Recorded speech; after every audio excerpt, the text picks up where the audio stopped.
Primero que nada, muchas gracias a todos y a todas por invitarme a dar esta charla.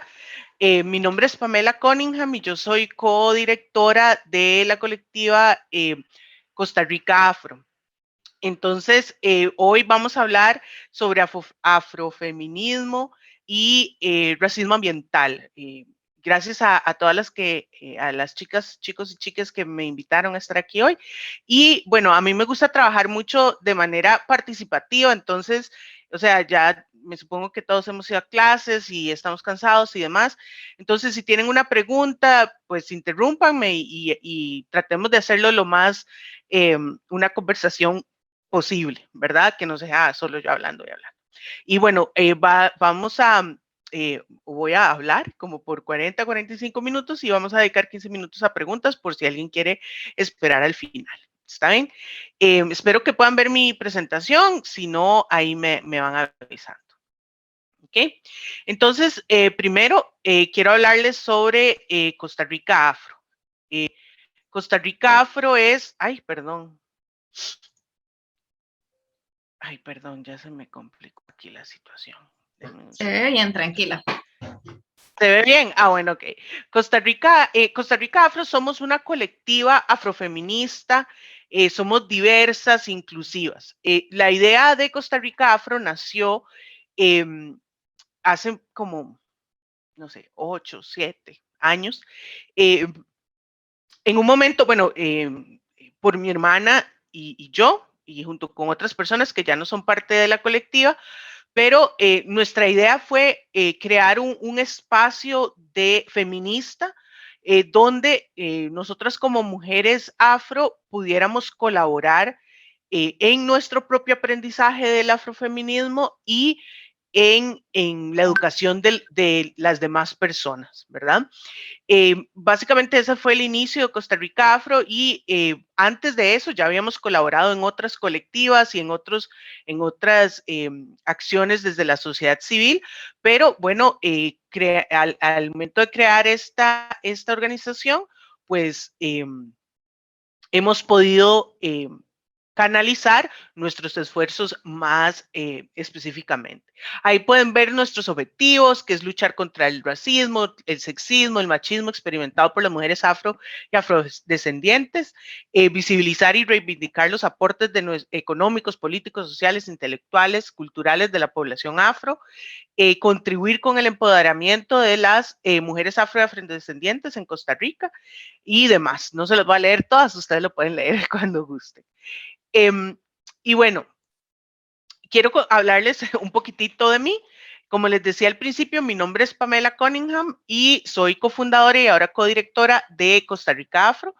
Y bueno, yo estudié Relaciones Internacionales, soy internacionalista, tengo una especialidad en políticas públicas para la igualdad y otra en estudios afro-latinoamericanos y afrocaribeños. Y también soy especialista en recursos humanos y además de mi trabajo normal, eh, eh, soy consultora, doy charlas sobre diversidad e inclusión. Mi activismo se ha concentrado muchísimo en el antirracismo, en la búsqueda de la igualdad. Para mí la educación, este tipo de espacios donde podemos compartir son súper importantes. Mi activismo ha ido a través de eso y también el de Costa Rica Afro. Y bueno, eso es un poquitito sobre nosotras y sobre mí en particular. Si quieren aprender más, pueden ir a nuestra página web, que es costaricafro.com. También estamos en redes sociales, Facebook, Instagram, Twitter, como Costa Rica Afro.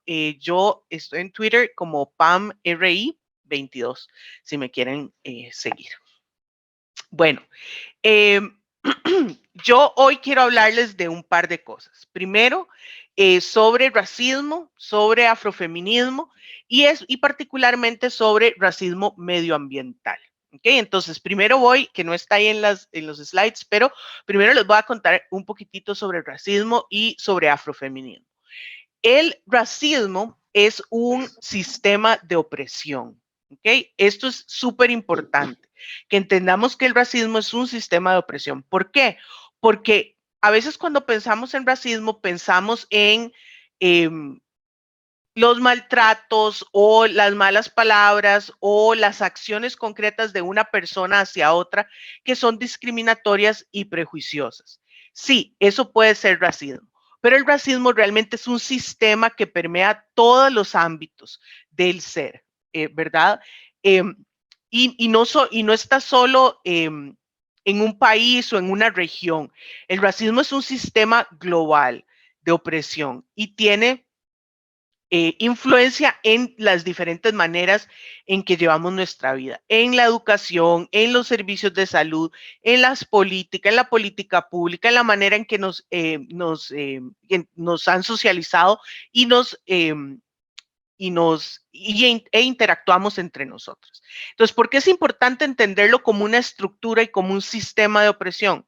Porque a veces nosotros decimos, bueno, yo no soy racista porque hago X, Y o Z, o porque tengo amigos afro, o porque tengo amigos indígenas, o porque tengo amigas asiáticos. Bueno, qué bien que usted está haciendo todo eso, pero no debe de terminar diciendo yo no soy racista, sino qué acciones concretas estoy haciendo para derribar ese sistema de opresión o estas estructuras de opresión en las que las personas racializadas, en este caso voy a hablar de las personas afro, nos vemos afectadas, ¿verdad? Entonces, sí, puede que ustedes o nosotros no seamos no nos consideremos racistas, pero nos beneficiamos del sistema racista en el que vivimos, porque es un sistema que oprime a un grupo específico, ¿verdad? Y que me genera ventajas o privilegios a mí, dependiendo de dónde estoy yo en las estructuras sociales.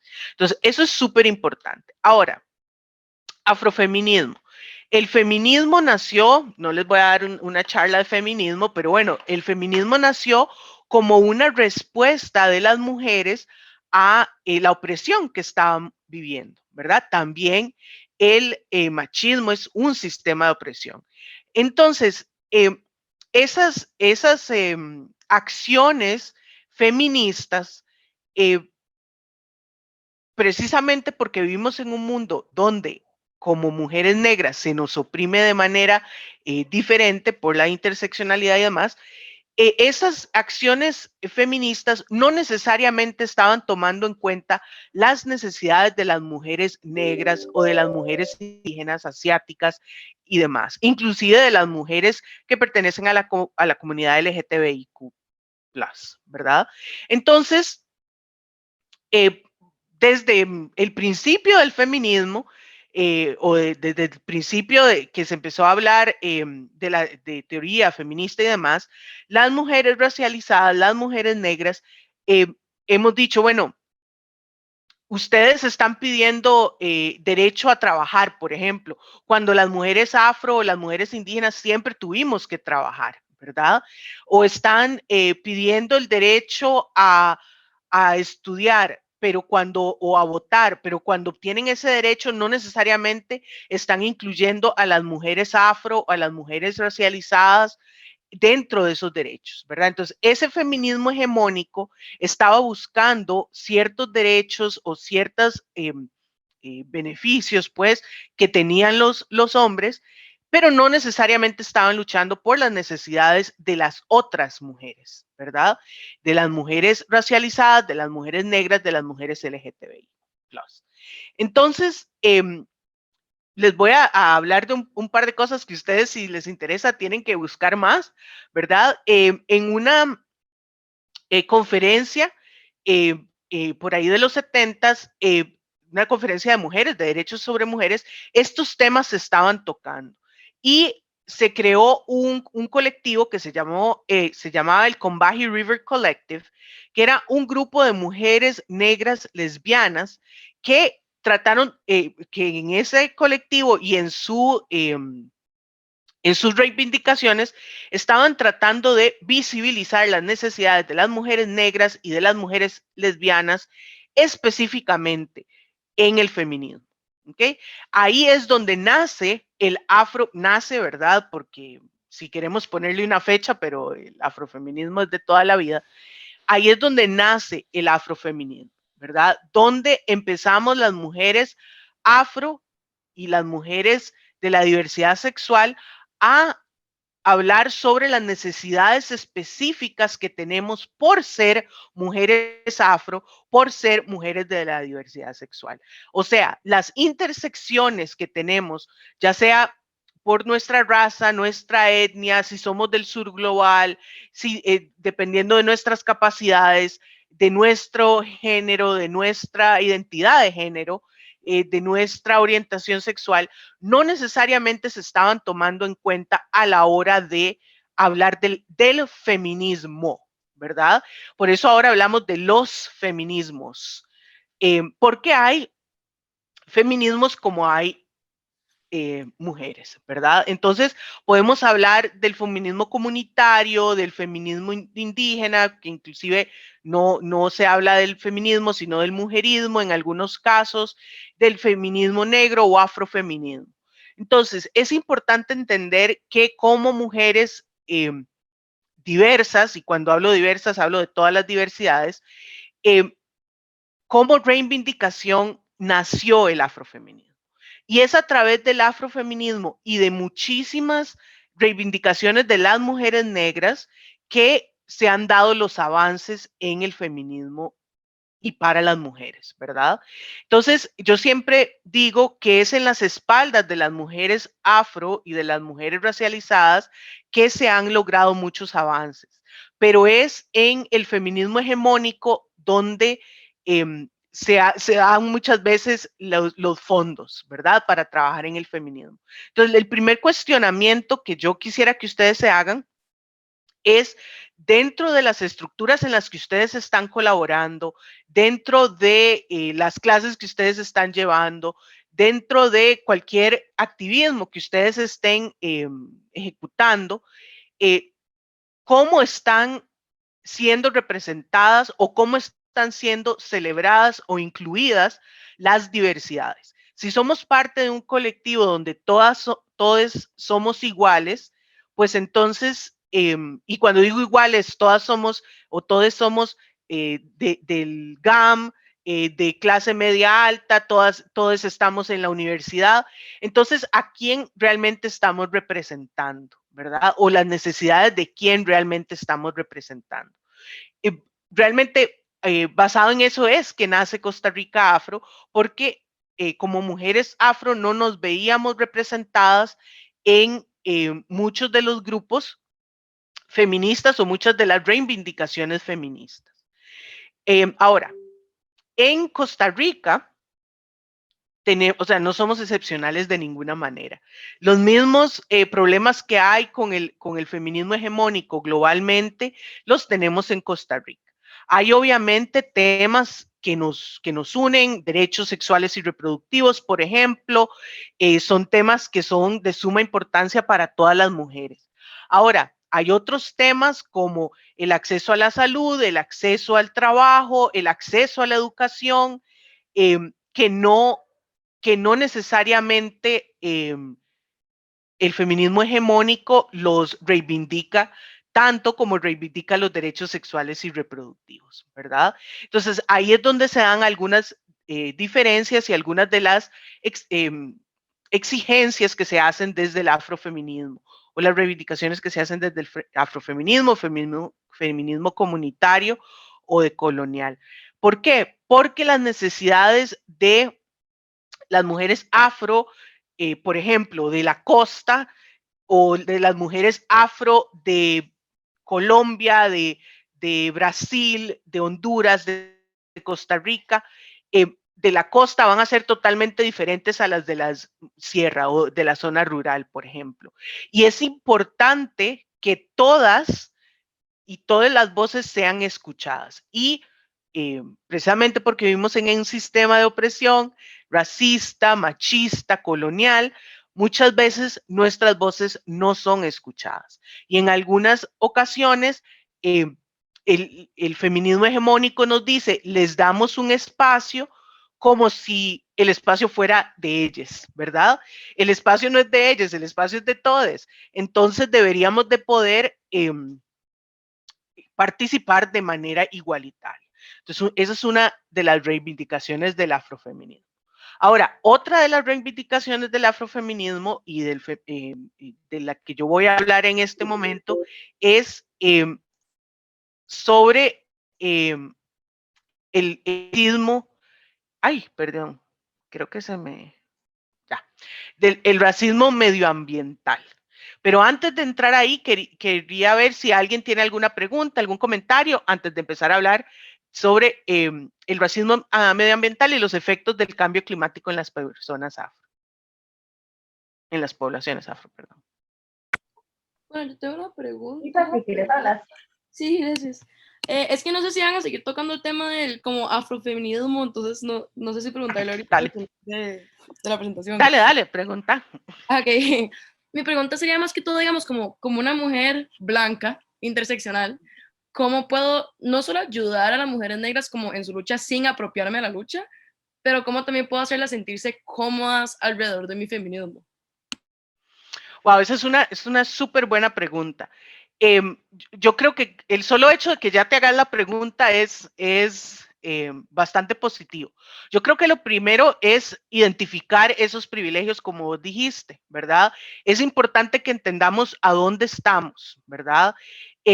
Entonces, por ejemplo, cuando yo reconozco mis privilegios de clase o que vivo o de donde vivo o de capacidad y tal, estoy reconociendo que vengo desde otro lugar, ¿verdad?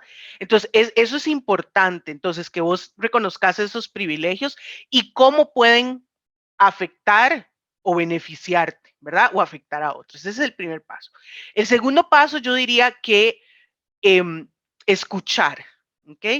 Es importante escuchar a las mujeres afro, a las mujeres diversas, cuando hay algo, ¿no? Entonces, por ejemplo, si ustedes están generando una acción concreta o van a ir a una conferencia a hablar sobre las necesidades de las mujeres, es importante que realmente estemos hablando de las necesidades de las mujeres. Entonces, que nos acerquemos a las mujeres indígenas, que nos acerquemos a las mujeres afro, a las mujeres asiáticas, a las personas no binarias, para saber si realmente estoy hablando en nombre de todos, ¿verdad? Porque a veces yo digo, bueno, yo estoy hablando en nombre de, ¿verdad? O todas las mujeres necesitamos tal.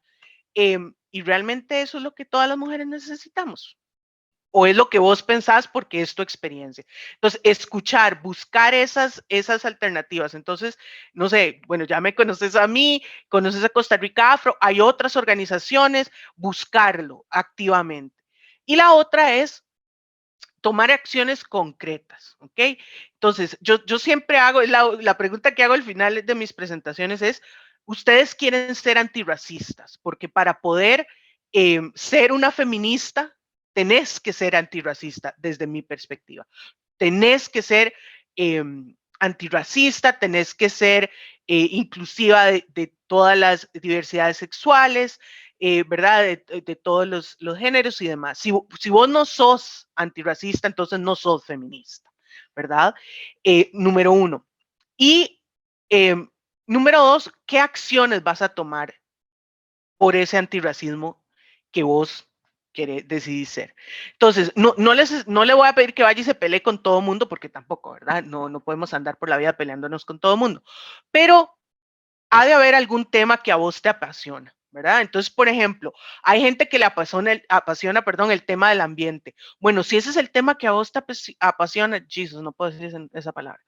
Si ese es el tema que a vos te interesa más, bueno, entonces crea conexiones, crea vínculos con mujeres afro que están hablando de ese mismo tema, entendelo, colabora cuando te llaman y te dicen, hey, mira, queremos que hables sobre el cambio climático. Bueno, sí, y están tomando en cuenta la visión de la población afro. Yo conozco a fulana de tal que habla de ese tema, ¿verdad? Si el tema del clima es el que te interesa, si el tema que te interesa es la educación, bueno, ¿cuáles son las necesidades de la población afro con respecto a la educación? Puedo levantar la mano en mis clases y preguntarle a mis profesores qué porcentaje del currículum o del programa o de los textos que vamos a leer están escritos por mujeres afro, ¿verdad? con solo esa pregunta ya estás poniendo un granito de arena, como dicen, ¿verdad? El cliché.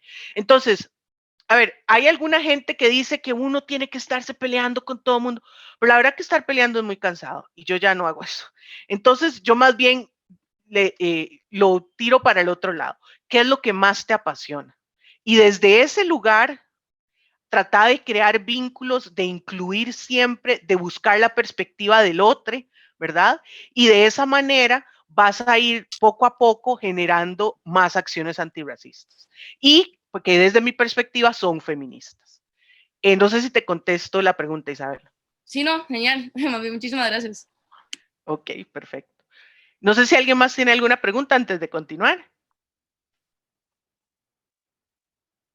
3, 2, 1, ¿no? Ok. Bueno, entonces, bueno, dale, Adriana. Cristina es. Cristina, perdón, es que vi el nombre de Adriana ahí. Dale, Okay. Cristina. Bueno, primero agradecerte igual por tomarte el tiempo de venir a educarnos y ampliarnos todo el tema. Y también quería saber cómo la posición personal tuya y de la colectiva también, hablando un poco sobre estas acciones concretas que tenemos que tener. Y también, digamos, cuando consultamos nosotros en las aulas, cuántas mujeres afro están ahí en nuestra bibliografía, quería preguntarles a ustedes qué opinan sobre, digamos, estar publicando a nivel académico, digamos, por decirlo de alguna manera, ¿verdad? Que es un blanco, digamos, diferente, ¿verdad? No es solo estar en la calle, no es solo estar educando a la comunidad, sino también estar un poco metidas en la academia, porque conozco, digamos, posiciones como la de esta socióloga Silvia Rivera, que ella de hecho en un buen tiempo estuvo totalmente alejada, porque lo que ella hacía es que nos están haciendo o les están haciendo a ellas como comunidad indígena un extractivismo, ¿verdad? Entonces quería ver qué opinaban de esto y tu opinión personal también. Okay. Bueno, la academia es importante, la creación de teoría es importante, pero es colonial y es exclusiva, ¿verdad? Entonces, yo creo que esta es mi opinión personal. Creer que todo el conocimiento se da desde la academia es bastante colonial y bastante excluyente. No todo el conocimiento se da ahí. Sin embargo, una parte importante del conocimiento que se puede reproducir, ¿verdad? Que se puede validar y tal, se da ahí. Entonces, yo creo que es importante la academia. Hay pensadoras afrofeministas, montones, ¿verdad?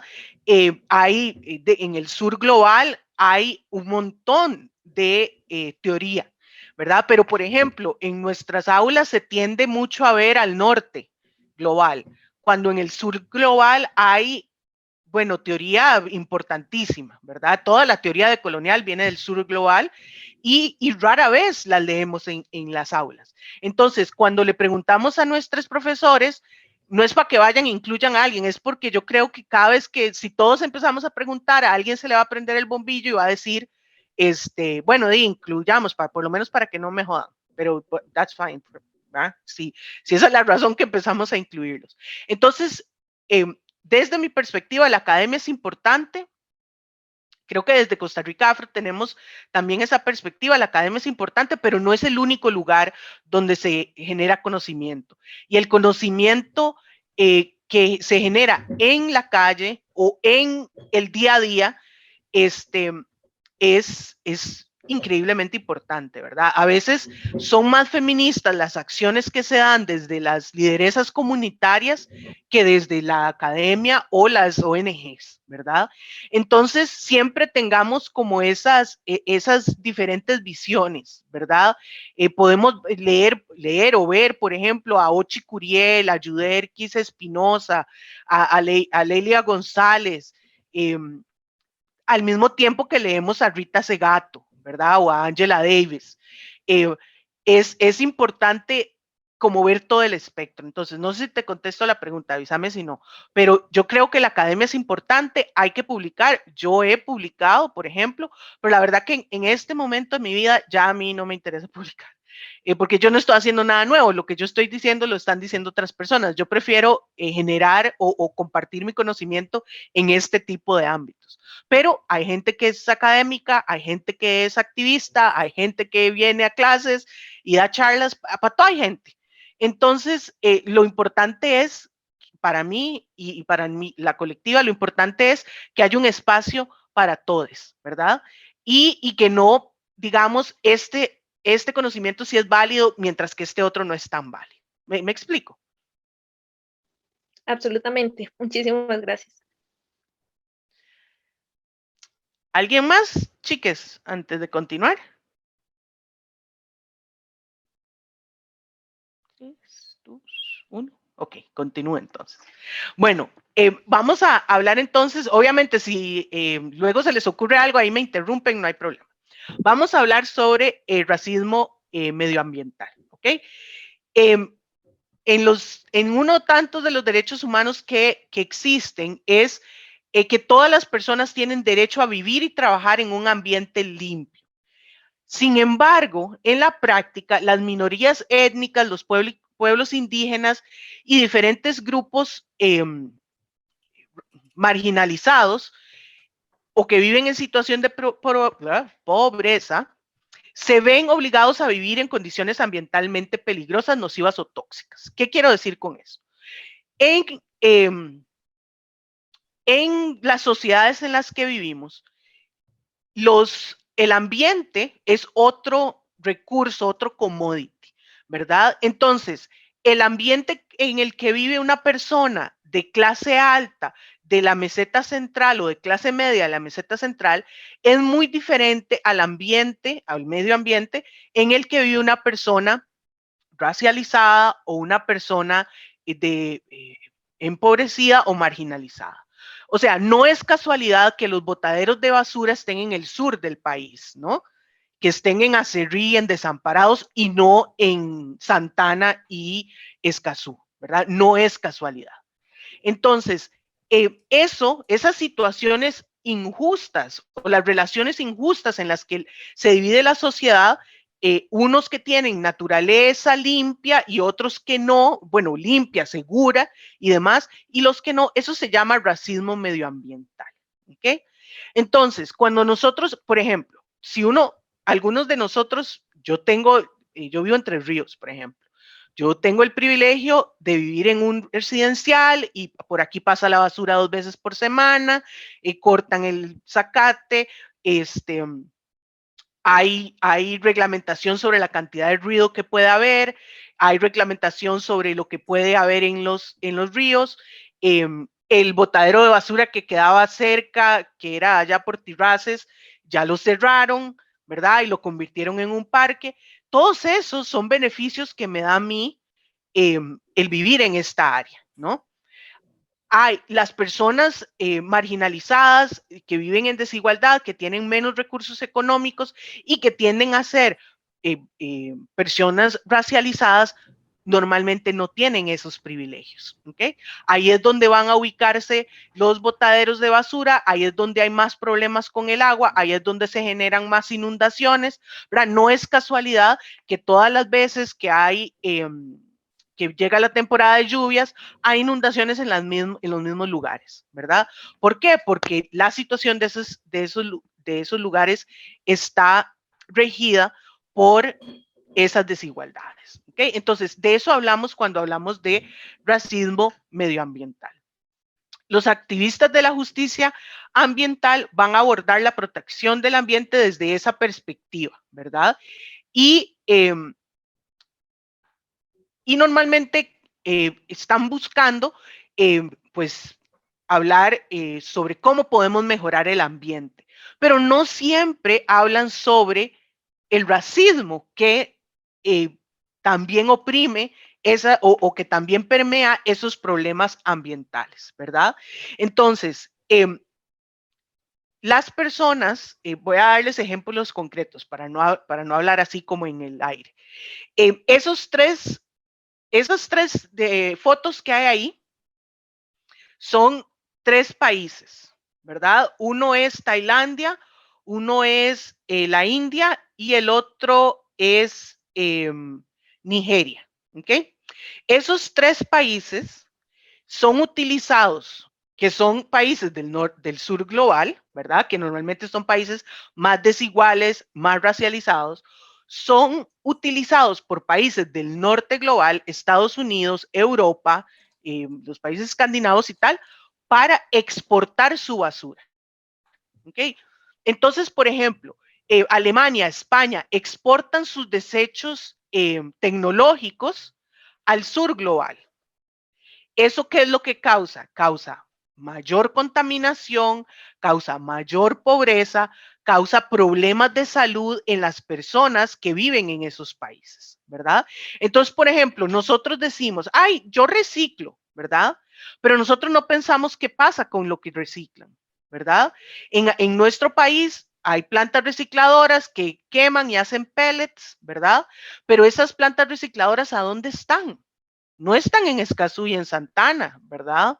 Están en ciertas áreas, normalmente del sur de la ciudad, eh, o en zonas rurales o en zonas costeras, y las personas que viven ahí tienen que asumir la contaminación que se genera en ese reciclaje. De la misma manera que en estos países que les menciono, tienen que asumir las consecuencias de salud de esta exportación de basura, ¿verdad? Entonces, ¿qué es lo que eso, qué genera eso? El racismo medioambiental. ¿Por qué? Porque lo que estamos diciendo es que las personas de esos países no tienen por qué vivir en un mundo contaminado, ¿verdad? Podemos velar por la salud, por el agua, por el acceso a un medio ambiente sano y demás de las personas del norte global. Pero la vida de las personas del sur global no es tan importante. Ellos sí pueden, como son pobres y como son racializados, pueden o van a tener que asumir las consecuencias del consumismo del norte, ¿verdad? Entonces, yo no quiero entrar, porque si no, no paro, ¿verdad? Cuando empiezo a hablar del capitalismo, pero el consumo y la extracción que genera el capitalismo, ese consumismo desmesurado, lo que genera son ventajas, bienes que son obsoletos en pequeños, en un tiempo, en un tiempo, ay, se me olvidó, en tiempos específicos y pequeños se convierten en obsoletos y son desechados, por ejemplo, el fast fashion. Y todo eso se exporta, ¿verdad? A los países que no tienen más remedio, que somos los países del sur global. Entonces, ¿qué es lo que pasa?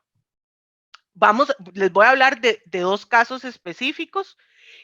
La crisis del agua en Flint, Michigan, y la crisis de la basura en Nigeria y Tailandia, para ejemplificar específicamente el racismo medioambiental. Pero eso pasa igual aquí en Costa Rica, ¿verdad?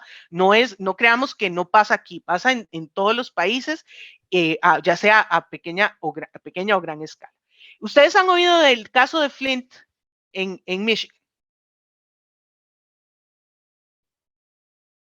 No. Bueno, Flint es una ciudad en Michigan que es mayoritariamente afro, ¿ok? Y esa ciudad por mucho tiempo fue el centro automovilístico de los Estados Unidos. Entonces ahí se generó mucho dinero, ¿no? Muchos beneficios, eh, porque las personas podían trabajar en las plantas automovilísticas, háganse Ford, Chevrolet y todos estos, y tenían buenos trabajos ellos llaman de clase media, que les permitían pues avanzar, ¿no? Y mejorar su situación económica y social. Pero conforme se fue globalizando la economía, muchas de estas fábricas se fueron a trabajar a otros lugares, ¿no? Más baratos. Y la ciudad de Flint, pues empezó a reducir el dinero que recibía, ¿verdad? Pues la ciudad de Flint recibía el agua de un río en particular, pero el alcalde decidió que ya no lo iban a recibir más de ese río, que iban a recibirlo de otro. Y crearon un acueducto con unos, ¿cómo se dice? Como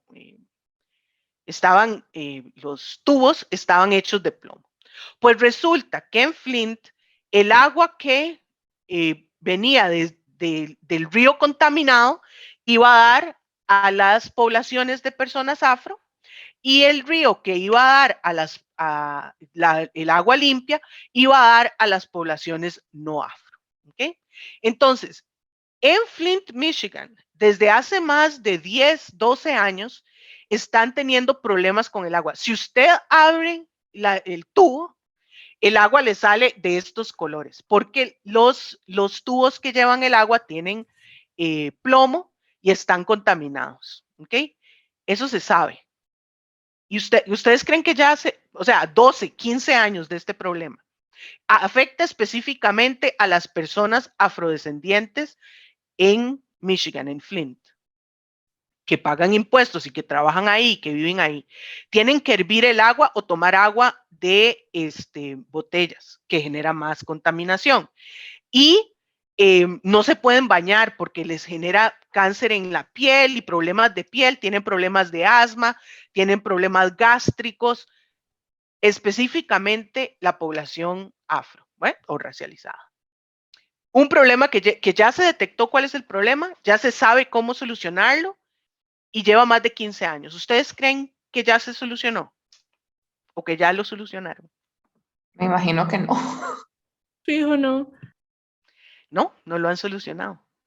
¿Por qué? Porque, y voy a darle ahí por una vuelta, porque las vidas negras no importan tanto en ese país como deberían de importar. Porque conscientemente las personas que toman decisiones políticas o de salud pública en este estado han decidido, ya sea por acción o por omisión, que esas vidas no importan, que ellos pueden seguir tomando agua contaminada o pueden seguir mandándoles agua embotellada, cuando desde el principio sabían que esto iba a pasar. Y por eso a otras regiones de la ciudad no le mandan esa agua. ¿Okay? Eso es racismo medioambiental. Es más, recientemente bueno, yo ya ni sé qué día ni qué año es. Si es este año o el año pasado, a finales del año pasado, hubo una nevada en Texas, ¿verdad?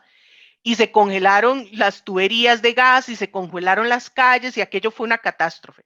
Y hay una foto que no la tengo, pero había una foto donde usted veía este lado de la ciudad, que es en el lado donde vivían los latinos y los afro, no pasaban a recoger la nieve, todos se rompieron los tubos o las tuberías, no había gasolina, o sea, todo terrible de este lado. Y literalmente, este lado de la calle, que era donde vivían las personas blancas, había luz, los tubos, el agua corría bien, no había problema de gasolina, no había ningún problema. Porque resulta que el proveedor de servicios del lado afro no da mantenimiento, no mandaba para que recogieran la nieve, no mandaba agua, mientras que el proveedor del lado blanco de la ciudad, porque así pasa en ese país, sí lo hacía. Entonces, de nuevo, el medio ambiente en que las personas racializadas o afro tienen que vivir es peor que en el que las personas no afro o no racializadas tienen que vivir. Por ejemplo, en Costa Rica, sabemos, por ejemplo, que en Punta Arenas, por el cambio climático, pues va a llegar un punto en que van a haber inundaciones y que hay ciertas carreteras que van a desaparecer y hay que crear una infraestructura para evitarlo, ¿no? ¿Y qué están haciendo las políticas públicas de infraestructura vial con respecto a eso? O es casualidad, por ejemplo, que los pescadoras artesanales que están en la costa, que son personas racializadas normalmente en nuestras costas, no reciban el apoyo y sí los que quieren hacer pesca de arrastre, que son los grandes empresarios. Eso también es racismo, eso también afecta al medio ambiente, ¿verdad? Y eso pasa acá en Costa Rica. Voy a parar, no sé si tienen alguna pregunta antes de que vaya al siguiente, porque ya casi nos acaba el tiempo. No, no. Bueno, sigo. En el caso aquí, esta foto es de Nigeria, esta foto es de Tailandia. En Nigeria, los residuos tecnológicos, hágase el teléfono que ya usted no usa, las baterías, las computadoras viejas, los teles viejos, todo eso se exporta, ¿verdad? Son residuos tecnológicos que se exportan a países como Nigeria. ¿Y qué es lo que pasa? Que los países como los países desarrollados tienen políticas o generan políticas públicas de sanidad que dicen, no, usted no puede votar eso porque eso tiene tales componentes y esos componentes son malos para la salud. Entonces no puede votarlo aquí. Mándelo a Nigeria. Y lo que pasa es que en Nigeria o en otros países del sur global no existen todavía esas políticas públicas, o precisamente porque han sido países colonizados a quienes se les ha extraído y se les continúa extrayendo sus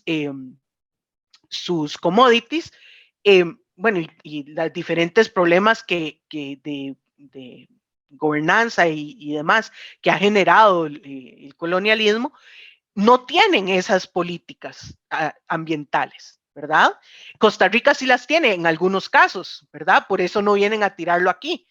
Pero en esos países no existen. Entonces, ¿qué es lo que pasa? Van y lo llevan allá, lo dividen por partes, lo que sí se puede usar, lo que no se puede usar, y lo que no se puede usar va a dar a los ríos.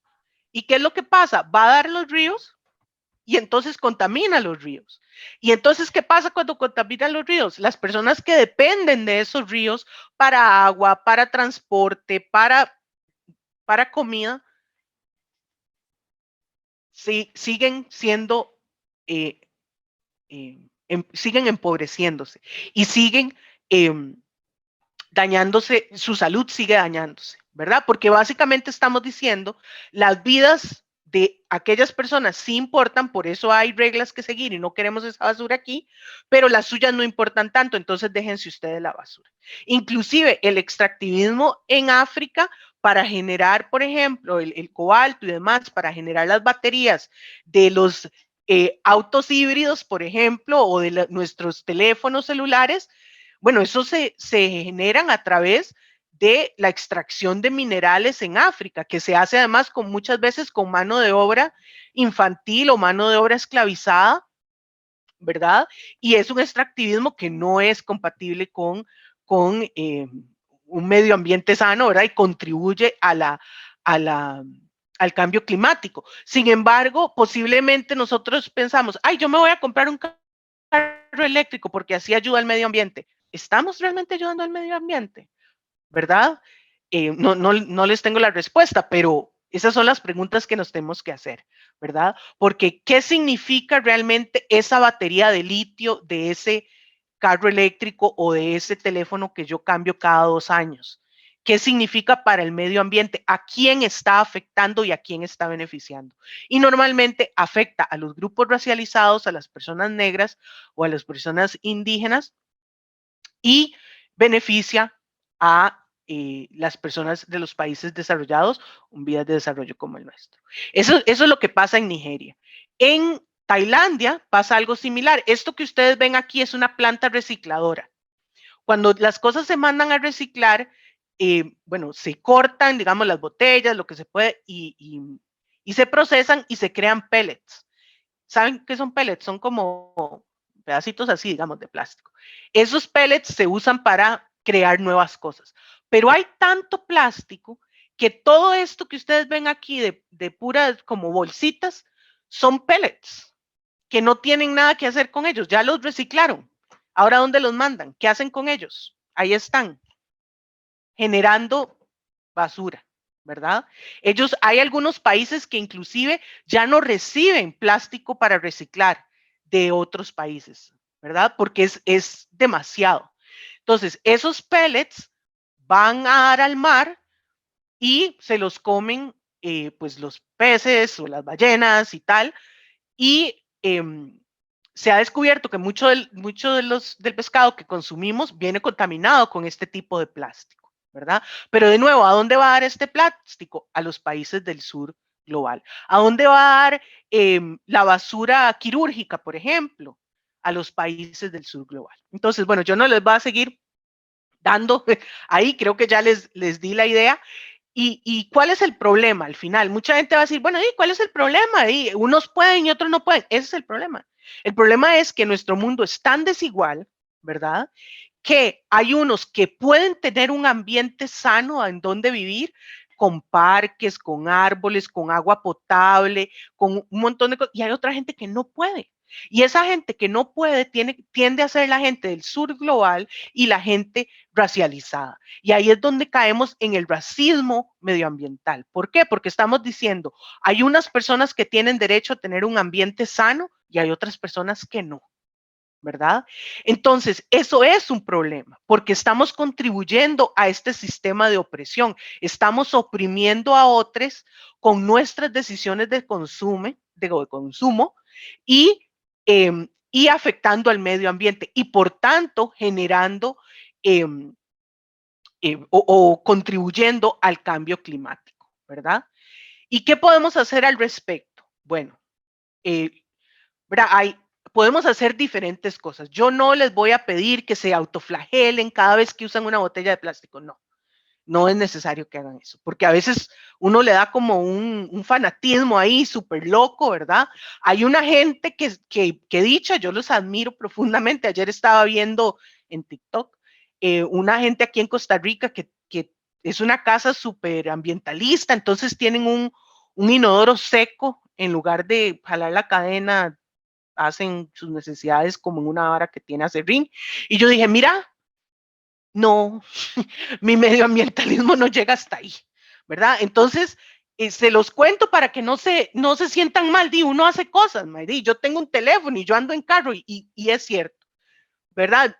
Hay una gente que dice, bueno, no, yo voy a dejar de consumir carne o y me parece genial, pero entonces empezás a consumir más soya y las plantaciones de soya están siendo plantadas en el Amazonas y está, ¿verdad?, generando problemas a las comunidades indígenas de ahí. Entonces, si nos ponemos a buscar, todo tiene un problema. Entonces, ¿qué podemos hacer nosotros? Lo primero que podemos hacer es disminuir nuestro consumo, ¿verdad? Realmente necesito esa nueva camiseta o realmente necesito esos nuevos pantalones. Puedo hacer trueque, puedo ir a una tienda de segunda, aunque eso también genera problemas porque ahora las personas que realmente necesitan las tiendas de segunda y pues no encuentran sus tallas o no encuentran, ahora son más caras porque ahora están de moda. Pero bueno, por eso les digo que todo tiene un problema. Disminuyamos nuestro consumo, seamos conscientes, ¿ok? Entonces, bueno, al rato puedo ir caminando a la pulpería en lugar de ir en carro, o voy a coger el transporte público. Por ejemplo, el tren, a mí me parece que un tren eléctrico sería genial en Costa Rica como una manera de disminuir nuestra huella de carbono. Eso sería genial. Cuestionemos y cuestionémonos, ¿verdad? De qué podemos hacer. Ahora, seamos conscientes, eduquémonos. Eso es algo que podemos hacer. Que sí, que puedes tener el tarrito reutilizable y usar la bolsa reutilizable para ir al súper. Sí, podemos hacer todo eso, pero entonces no compres 50 bolsas reutilizables, ten 3, ¿verdad? Disminuyamos el consumo. Yo creo fielmente en la disminución del consumo y les recomiendo seguir una página que se llama Cero Desperdicio CR. Mi hermana es la más ambientalista de las dos y ella y una amiga crearon esa página y dan muchos consejos bastante buenos. Puede que queramos hacer compostaje, queremos consumir local, por ejemplo, es una manera de evitar esos grandes logística de transporte que genera mucha contaminación, ¿verdad? Todas esas son pequeñas cosas que podemos hacer para disminuir nuestra huella o nuestro impacto en el medio ambiente. Y la otra cosa que podemos hacer es, bueno, hablar de esto, pero cuestionar. O sea, ¿por qué queremos mandar el botadero de basura, aunque le llamen planta de recicladora o whatever? ¿Por qué lo queremos mandar a aquella zona rural?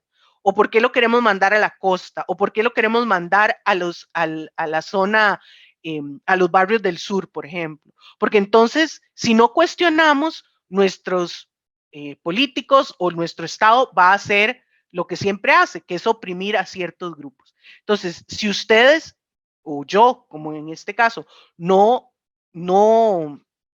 estoy sufriendo específicamente de ese racismo medioambiental, y este es uno de mis privilegios, entonces usemos ese privilegio para levantar la voz y decir, hey, ¿cuáles son qué es lo que ocupa la comunidad? ¿En qué le puedo ayudar a la comunidad? ¿En qué puedo ayudar a ese grupo para mejorar la situación?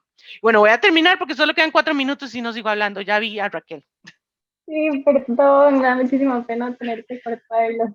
Es que nos quedó chocando con la otra Shaila.